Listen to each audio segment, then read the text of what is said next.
pessoal, começa agora mais um Semana Tech, o podcast da Info. Falando aqui do Infolab, estamos eu, Paula Hotman, Luiz Cruz. Olá, pessoal. Nosso super Gustavo Guzmão. Tudo bem, gente? Carlos Eduardo Silva, cuidando das câmeras e da nossa edição. E aí, pessoal? E Marcelo Venceslau, cuidando do link ao vivo e das redes sociais. Fala, galera. Pois é, e nós começamos esse Semana Tech com Breaking News. Acaba de ser anunciado o Nexus 5. O Google acabou de disponibilizar o aparelho na sua Play Store. E aí, Luizão? Olha, não é exatamente um breaking, né? Porque a configuração dele já tinha vazado. Tinha vazado primeiro até um manual da LG, que é a fabricante desse smartphone. E recentemente eles divulgaram sem querer a imagem do smartphone na Play Store. Algumas pessoas capturaram até a imagem e o preço foi confirmado. 349 $349. É um preço interessante para um smartphone com 16 GB, com processador Snapdragon 800.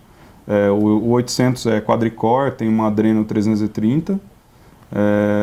Provavelmente o clock é 2.2, né, se não me falha a memória. 2.3, o Léo está corrigindo a gente aqui, 2.3 GHz e é bacana, é um smartphone bacana, mas o mais interessante é o Android 4.4, o KitKat, né, que acho que é o grande diferencial aí, é o primeiro aparelho com um novo Android. Né? O Android que foi uma parceria, o Android, acho que, para quem não sabe, todas as versões do Android têm um novo nome ligado a um doce, seguindo a ordem alfabética, né? Então, o anterior era o Jelly Bean, que era o J, agora com K, era uma parceria com a KitKat, Android KitKat. Que era pra ser Key Lime Pie, né? Torta de limão. Então, daí todo mundo quebrou a cara com o KitKat. Ah, mas gostoso, né? De fato. Concordo. Pois é. E zero previsão para quando chega no Brasil aqui o Nexus 5? Olha, é mais provável que venha uma versão parecida com o Nexus 5 da LG do que o próprio Nexus 5, né? Aqui, em geral, o Nexus 5 demora para chegar, né? Sim, o Nexus 4, né, demorou pra caramba.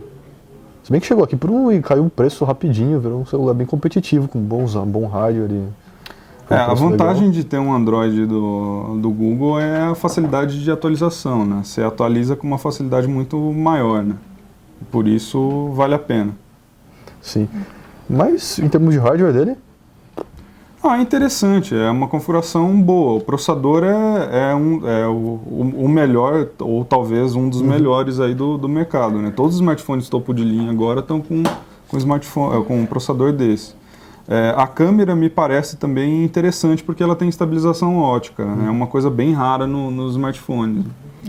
E falando em câmera, o outro anúncio dessa semana envolvendo celulares com super câmeras, o Sony Xperia Z1 chegou com uma câmera de 20,7 megapixels. É isso, Luiz? Exato.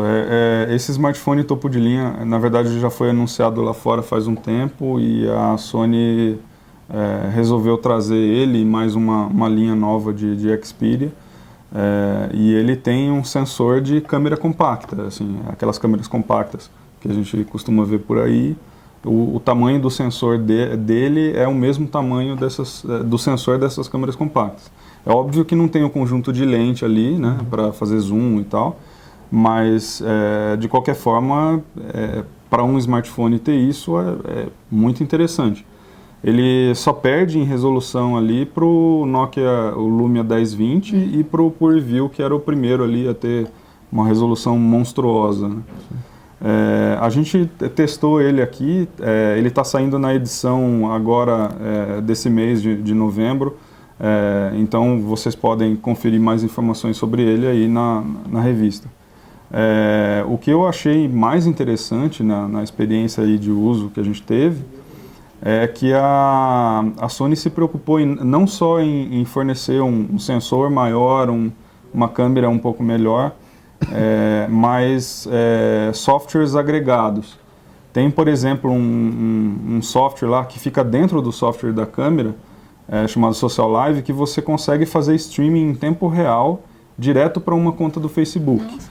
E na tela do aparelho, você, se alguém comentar o streaming ou dar um like ali no streaming, aparece em tempo real na tela os comentários e a quantidade de likes. Então, para quem pretende aí fazer streaming online, é uma opção bem interessante. É interessante se eles lançarem também aqui depois o Z1F, né? A versão reduzida dele.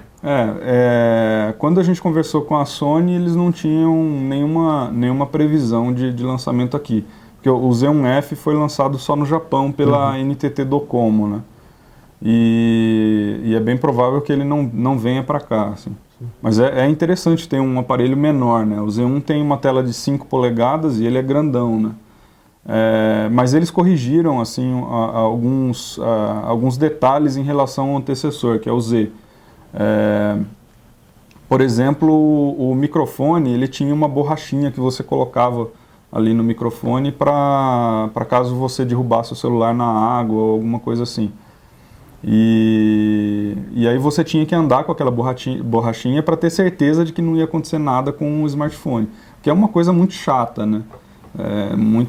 Uma tampinha de borracha que você pode tirar, obviamente... Você tira e nunca mais põe, né? E aí nesse eles fizeram um acabamento interessante por dentro, no conector P2 do microfone, que você pode jogar na água, que a água não entra dentro do smartphone. Eu vi, se ele aguenta até 1 hora... Não, até 1 metro por 30 minutos embaixo d'água. É uma especificação militar chamada IP Code, né? Que é esse padrão, 1 metro até 30 minutos. É óbvio que aí não vá me jogar esse smartphone na água e deixar mais tempo.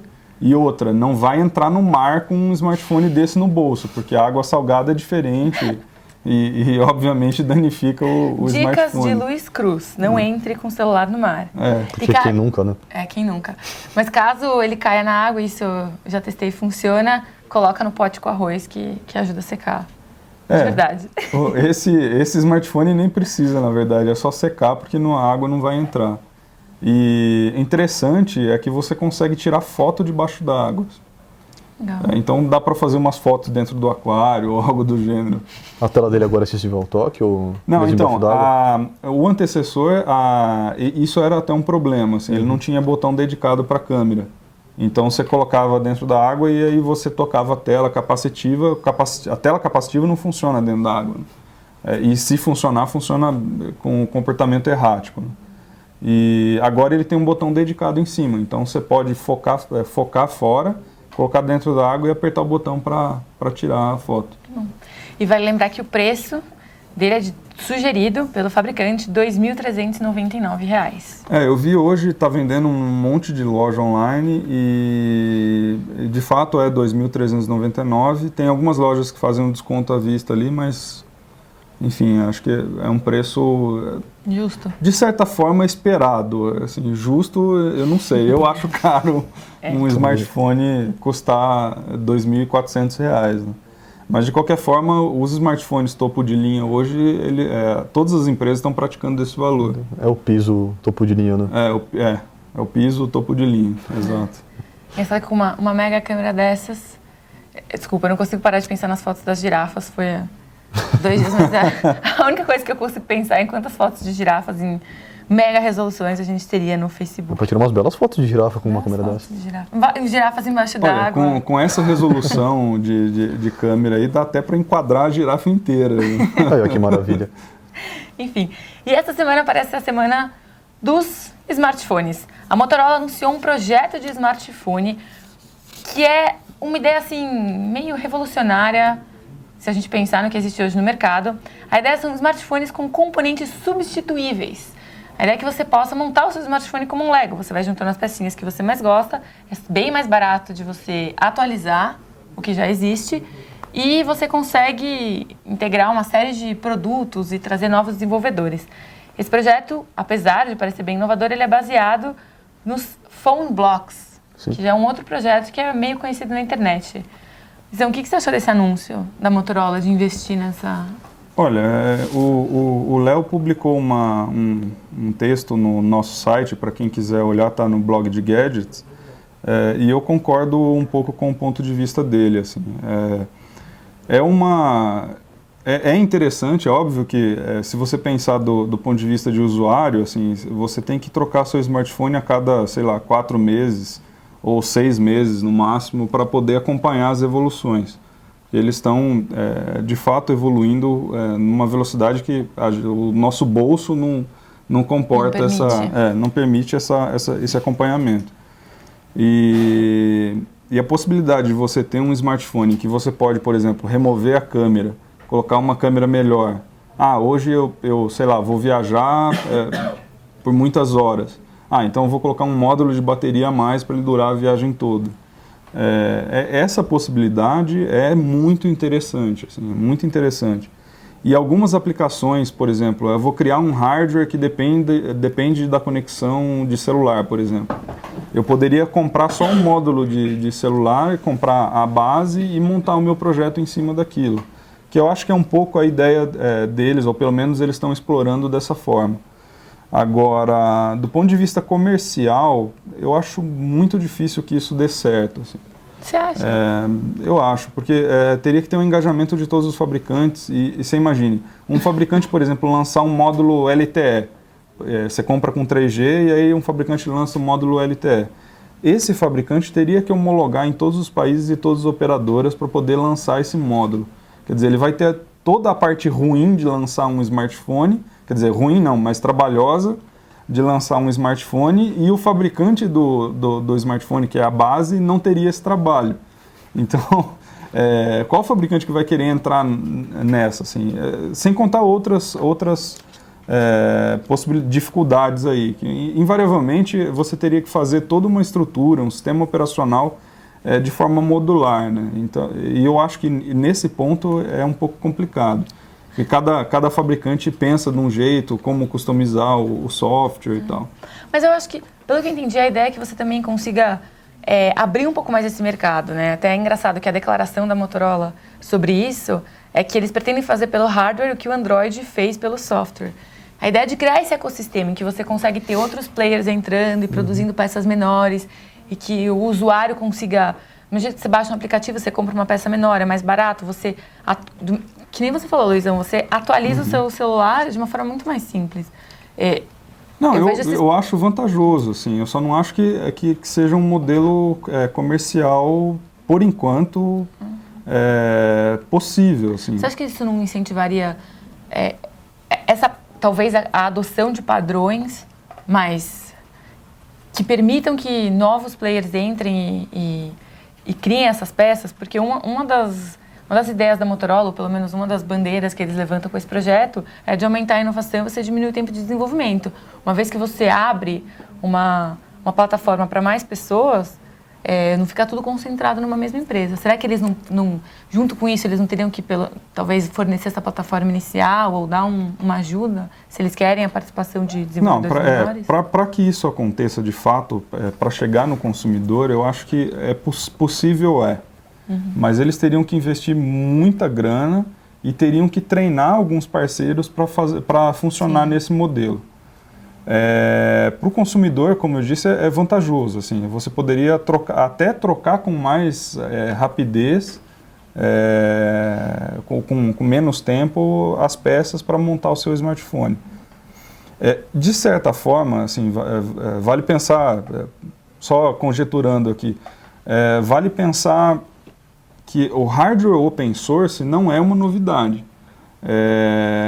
Tem uma empresa chamada OpenMoko, que até é estranho o nome, mas tentou fazer isso, fazer um hardware open source. Ela vendeu por um tempo.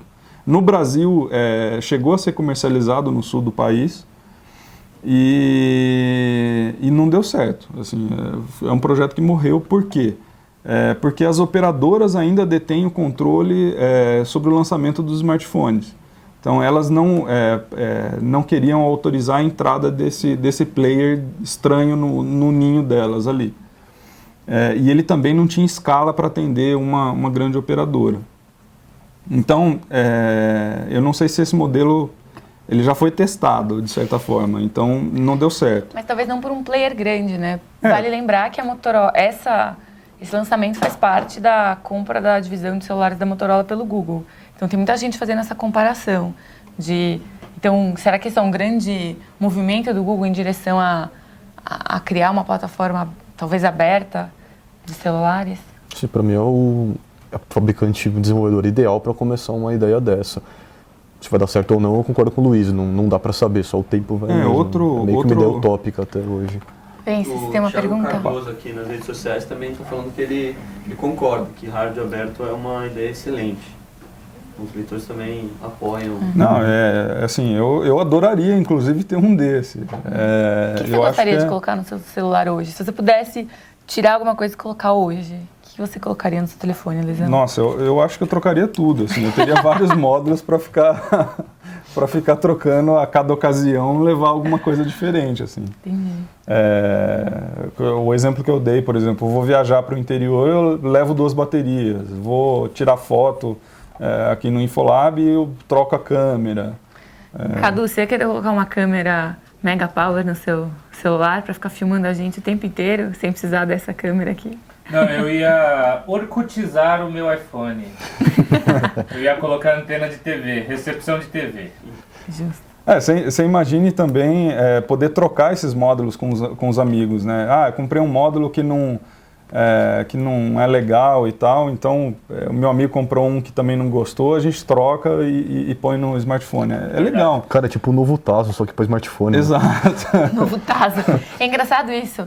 Se você pensar, vou falar uma coisa que talvez seja meio polêmica aqui, fanboys não me matem, mas é um modelo bem diferente da Apple, né? O da Apple é completamente fechado o celular, você não consegue fazer nada nele, e você pensa no celular que você consegue fazer tudo, trocar carcaça, personalizar completamente, enfim. Eu tenho outras 2 considerações a fazer a respeito disso, que eu acho interessante.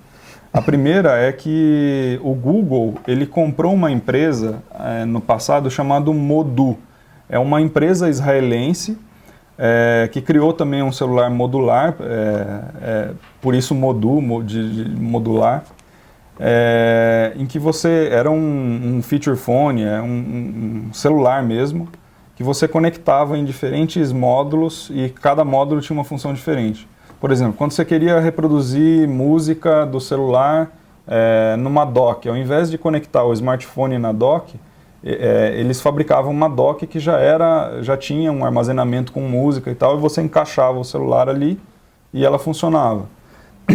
Você queria mais bateria? Encaixava na bateria. Você queria um acessório para fone de ouvido? Você encaixava no outro módulo. E tinha vários módulos.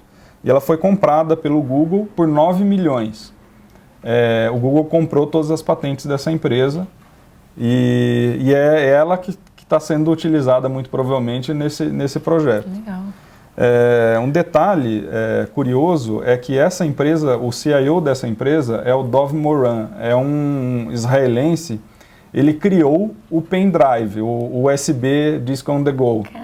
Ele é o responsável por criar o pendrive. Só isso? Só isso. Não fez mais nada? De leve. E ele vendeu, na época que ele criou isso, ele vendeu para a SanDisk por $1 bilhão e pouco dólares. Então é um bilionário que anda apostando nessas ideias. Vences, perguntas das redes sociais. O Maurício Grinaldi, ele disse que ele não acha que é uma boa ideia o hardware aberto, porque ele falou que vai acontecer o que acontece com os PCs. Sempre haverá algum problema de não total compatibilidade com diversos fabricantes. De fato, pode acontecer. Assim como pode acontecer mesmo com um smartphone fechado, né? Um smartphone, por exemplo, não é atualizado a versão do Android por incompatibilidade. Isso acontece com grande frequência, inclusive. Então, de fato um ponto contra forte. Concordo com ele. Pois e vale lembrar que hoje, quinta-feira, chega às bancas a revista Info do mês de novembro. E está aqui chegando a capa da revista Info deste mês. É uma história fantástica, incrível, que parece coisa de outro mundo. Um cientista russo que está no Brasil ajudando os cientistas brasileiros a desenvolver uma tecnologia chamada bioimpressão para imprimir tecidos vivos. E a ideia deles é um dia imprimir um órgão. Isso está acontecendo no interior de São Paulo, em Campinas. É uma história muito bacana. Fora todas as outras histórias legais que tem na Info. A gente tem uma batalha de Xbox One versus PlayStation 4. Gostaria de comentar sobre isso, Gustavo Guzmão, especialista em games. Acho que PlayStation 4, eu continuo com a minha ideia de que PlayStation 4 ganha do Xbox One, mas perde no preço. Aqui no Brasil, pelo menos. Tem também uma super matéria sobre o LinkedIn. Como que a rede social, que é bem conhecida por ajudar os outros, ajudar as pessoas no seu âmbito profissional, como que ela está se tornando mais do que isso e como as pessoas podem usar ela, sim, para ajudar na carreira. E uma super matéria que teve nosso Thiago Tange como cobaia, experimentando uma ideia um pouco polêmica no Vale do Silício, a ideia de substituir a comida por um shake meio maluco. É uma ideia que está ganhando bastante adeptos. Ela se chama Soylent e está imperdível a matéria. Tem um vídeo também para quem quiser baixar a revista no tablet. Imperdível esse mês. Não percam. Imperdível, não percam. É um shake para deixar o programador monstro. Um shake para deixar o programador monstro. Pois é. Shake do Godzilla. E outra notícia da semana. Gustavo Guzmão, você esteve na Brasil Game Show, acompanhando todos os lançamentos. O que aconteceu por lá? Fui lá na sexta-feira com o ilustríssimo Cadu Silva também. A gente foi conhecer o que estava acontecendo ali na Brasil Game Show, que prometia bastante, com um stand gigante da Sony, um stand gigante da Microsoft. Um de frente pro outro, meio que aquela encarada de luta de MMA, assim, o Anderson Silva de um lado e o Sony do outro lado, assim encarando para brigar. E o stand da Microsoft estava melhor organizado e tinha comida de graça, e o stand da Sony tinha mais jogos, porque quando a gente foi lá, pelo menos o stand da Microsoft só tinha Killer Instinct pra gente jogar. Tanto que o único gameplay que a gente conseguiu gravar foi do Killer Instinct, que é o jogo de luta, remake do clássico do Super Nintendo, que realmente ficou bem bonitão ali no Xbox One. No PlayStation 4, confesso que, além do videogame me agradar mais do que o Xbox One, o stand da Sony estava bem mais caprichado. Por isso que a gente conseguiu gravar 3 gameplays ali. Vocês podem até me ver numa atuação desastrosa jogando Assassin's Creed 4, em que eu não consegui sair do barco, infelizmente. Quais foram todos os gameplays que você joguei gravou lá? Ali da Microsoft foi Killer Instinct, no da Sony a gente jogou o Cadu filmando, eu joguei Killzone Shadowfall, muito bom por sinal, graficamente espetacular. Ali o hardware do PlayStation 4 realmente consegue criar um ambiente muito realista. Assim. Vale R$4.000? Não vale 4 mil, desculpa. Não. Apesar de eu gostei bastante da proposta do videogame e tudo mais, mas não vale 4 mil. Joguei Assassin's Creed numa experiência desastrosa. Exatamente o Cadu tá fazendo assim. Porque eu falei com a produtora do Assassin's Creed, aliás, eu falei que eu tinha jogado, um pouco antes da entrevista com ela, tinha jogado e meio que o barco afundou, assim. Foi triste. E o curioso Octodad, em que você controla um belo pai polvo. Sim, é bem bizarro, acho que ainda soube essa semana o gameplay dele, mas é um polvo que quer se passar de ser humano. Ele se veste de terno, dorme com a esposa dele, sim, ele é casado, tem 2 filhos. Não me pergunte como ele teve esses 2 filhos com uma mulher, mas o jogo é bem bizarro, a versão original dele para PC vale muito a pena ser jogada, porque é de graça ainda por cima, acho que tem 100 mega o arquivinho lá. Tipo Men in Black, assim. Por aí. Só que a diferença é que a cara dele é de polvo mesmo, e ele não consegue andar direito. Mas qual é o objetivo do jogo? Viver uma vida normal. Só que você não tem uma coluna vertebral para te ajudar. Agora você imagina o desafio. Pois é, de verdade, eu sou muito fã desse jogo, e eu gostei muito que ele ganhou uma oportunidade nos consoles de salas de estar, consoles de mesa, assim. É muito engraçado, de verdade. Eu recomendo muito baixarem a versão para PC, e tem para Mac também, aliás. É muito engraçado, dá pra dar muita risada, como você já tá dando aqui. Homem polvo.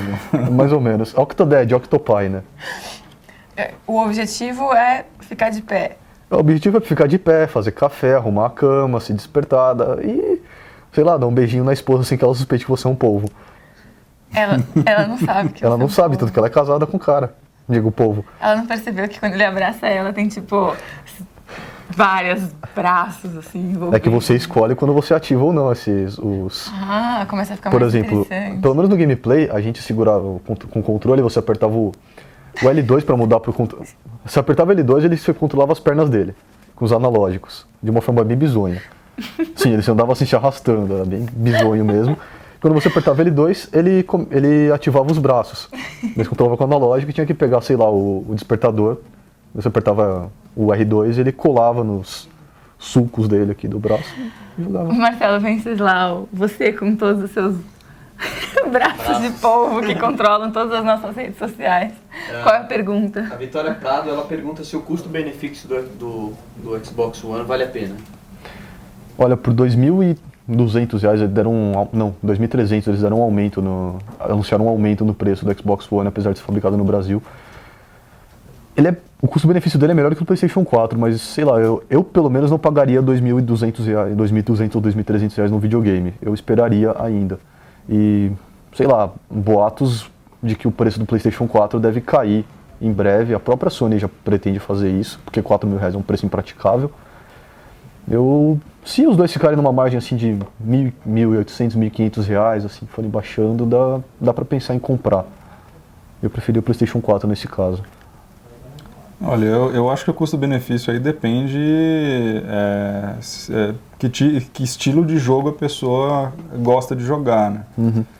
Se ela gostar de jogos com gráficos melhores e tal, aí ela vai para os consoles, ou então compra um PC. Assim. Se você fizer a conta, quantos jogos você consegue comprar no Steam, por exemplo, com esse valor? Né? Você já tem uma máquina boa ali, compra um controle e compra um monte de jogos no Steam. Sim. Se a pessoa é mais casual, ela pode comprar um smartphone topo de linha com esse valor. Então, depende do estilo de jogo, né? E depende em que ponto você está fazendo a comparação. Né?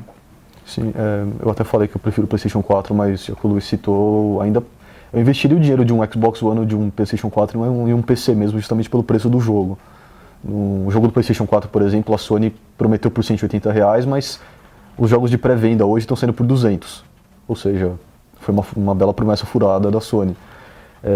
E com R$200 no Steam, como o Luiz citou, você consegue comprar 2 jogos novos, ou até mais, dependendo da produtora. Tem jogos novos saindo no Steam por R$80, R$70, você consegue comprar, ou você espera 2 meses, 3 meses e o jogos preço... Jogos bons, né? Jogos bons, sim, lançamentos. Com gráficos equiparáveis ao do console. Né? Não, até melhores, dependendo do seu equipamento ali. Sim. Sei lá, se você espera 3 meses, o Steam faz uma promoção e o preço cai 30%. Espera chegar a promoção de Natal, que você compra uma baciada de jogo por R$200. Eu fiz isso no final do ano passado. Saiu a promoção do Steam e eu comprei acho que uns 15 jogos e não gastei 150. Nossa. Pois é. E para encerrar a nossa Semana Tech, hoje, dia 31, é Halloween, Dia das Bruxas. Uma pergunta para todos os participantes aqui no Infolab. Luiz Cruz, qual é a fantasia de Halloween do dia, assim? Se você fosse vestir hoje para sair fazendo gostosuras ou travessuras no seu bairro, qual seria a fantasia? Não sei, honestamente não sei. Não me vestiria de nada. De nada. Homem Poxa, invisível. Faria cara de mal. Faria cara de mal, já assustaria bastante. É meio gente. difícil passar invisível, Luizão. Quanto você tem de altura? Tenho 1,91. Acho que não dá pra ser invisível. Não dá. Ah, que pena. Eu me vestiria de PlayStation 4 pra assustar o bolso do pessoal. Imagina, chega lá, burro. 4.000 e joga os doces em mim. Cado Silva. Eu seria um Octodad. Droga, você roubou. O meu também. Você pode só Octomon. Ai, Cadu. Oi! Marcelo Venceslau. Vocês também roubaram minha ideia. Eu tava com o Octodad na cabeça já, mas... Droga. Em vez de Edward Snowden, todo mundo procurando o cara, ele tá lá na Rússia, eu colocaria a máscara. A máscara do Snowden. E todo mundo ia te dar doce, porque iam pensar, se eu não der os doces, ele vai vazar meus dados. Né? Ele sabe tudo de todo mundo. Exatamente, vai vazar meus e-mails, vai vazar meu dinheiro, Uma boa fantasia. Ele ia ganhar muito dadinho, né? Nossa. E com essa super piada nerd do nosso querido Cadu, a gente encerra mais um Semana Tech. Até a semana que vem. Falou. Tchau, gente.